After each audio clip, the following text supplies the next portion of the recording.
there's also other animals that are in Texas that are exotics, like scimitar oryx, which is very rare in the wild and is endangered in the wild, but is so common in Texas that you can hunt them. Yeah.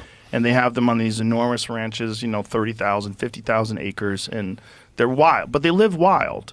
I don't have a problem with that. Yeah. Like, if they could figure out a way to actually ensure that tigers could be kept in a 60,000 acre preserve, and you had adequate funding to where the fences were completely monitored every day to make sure that they don't get out and kill people, you're talking about a different thing.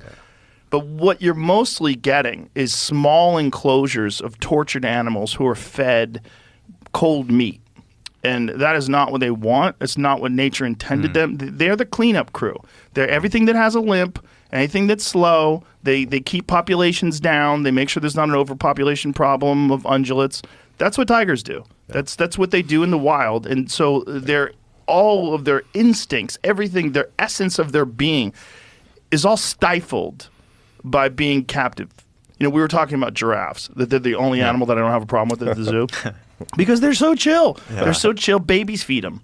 When my daughters were young, we'd take them to the zoo, and you could hold a piece of lettuce, and the giraffe with his giant fucking head that's like as big as this table would come over and gently take the lettuce with their tongue. And we're so confident that they have no aggression towards people that we allow little babies to feed giraffes. Yeah. Giraffes don't seem to have a problem at the zoo. They seem to be totally relaxed with it. Yeah. But there's a lot of animals where it's nothing but torture. Yeah, no, for sure. And I think it's incredible that in the day that we live in 2024, that in the consciousness of the culture, that we still keep certain animals in zoos that really are miserable. Those are things like the whales and cetaceans and elephants are not happy in zoos, and monkeys and most primates are not happy in zoos. And I think there are animals that lend themselves more, I'd like to say, to being in captivity. Yes, like giraffes. I think giraffes is the only example. Yeah, or a giant tortoise, maybe. Yeah, that's a good example. Solitary. That's a good example too. Solitary. Well, even just animals that just don't. They're just happy that there's no predators. Sure. And then they're relaxed. Yeah. But the last time I went to a zoo, my daughters were younger, but not like babies, and we were in Denver, and I was there for a gig, and we went to the zoo, and oh man. To this day, it haunts me.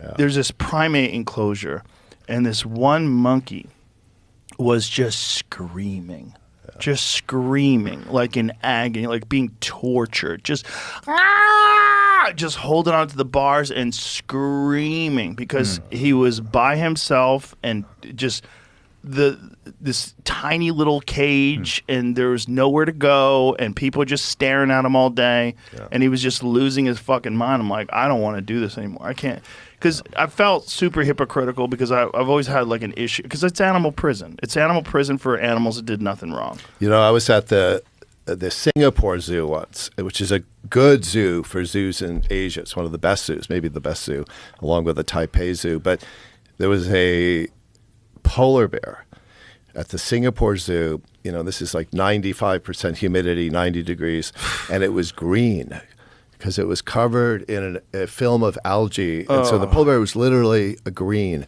And you just say to yourself, like, there's just, if you have a zoo in Alaska, you could maybe have a polar bear. But Phoenix, Arizona, Singapore. But even if you have a zoo in Alaska, polar bears are the one bear that doesn't eat anything but animals.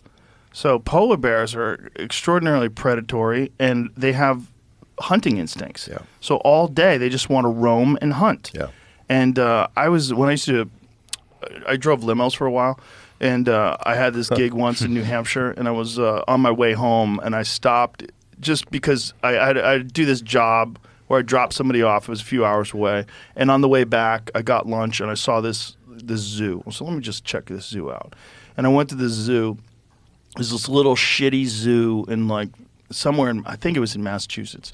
And there was this polar bear in this tiny little enclosure just going in circles, Like he was fucking crazy, just going in circles. Tiny little enclosure. And I was like, what is this? Why is this okay? Like, what is this? This is not a life. This is terrible. It's terrible. We with this current, there's another project we've been working on for equal time to Chimp Crazy, and you've been spending more time in over 10 years, which loosely covers the exotic animal wildlife trade, international wildlife trade. And through that interest, we've had this incredible opportunity to explore all of these, moral truths about American zoos. For us, one thing that was so deeply fascinating, I think there's something like 242 accredited zoos in this country. 750 million people visit zoos annually, which is more than the 5 major sporting events combined. Oh.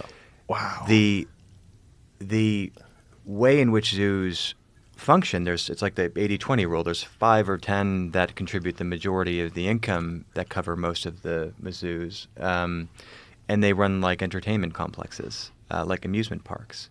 Okay. And very little money goes back into conservation. Now, there's a lot of zoos that are doing great stuff, and I think the things that we're learning about is the educational value of zoos for kids is no longer as what they intended it to be. I think there's great things that they do, but there's nothing proven around, zoos are educational facilities for animals. Well, what really rocked zoos was the film Blackfish. Yeah. And they suddenly went, wait a minute, Yeah. the public doesn't like us?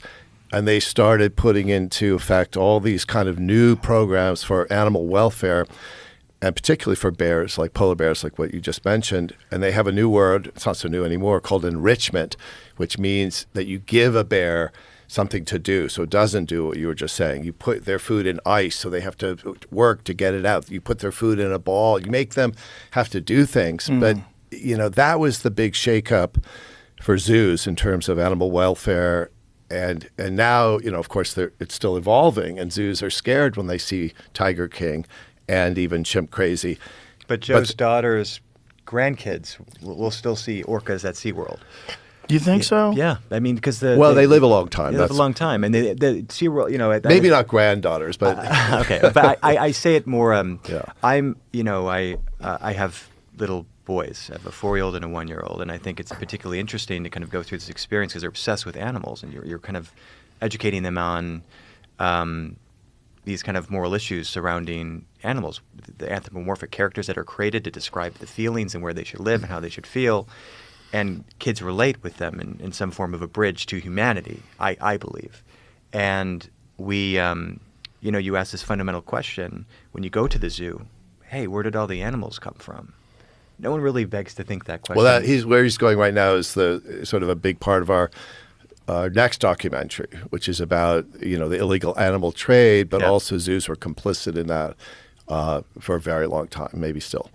So anyway, sort of going on to another. But the zoo thing. I mean, you're into the. You get emotional on this, and I what's really cool about this kind of medium that we're in. We have access to all this information and all these people over large decades of work in conservation and zoos and PETA and legislation, laws. It's really I just love the idea of synthesizing this information to a point in today's context, which is, it's when you go to a zoo, no one seems to ask where the animals comes from. Right. It is a very simple idea that many people miss the point of when they go there. Now, I'm not anti-zoo totally either, and I have no real position or credibility to also suggest that. But I do think I'm interested in asking those questions of what we can do to make these institutions better.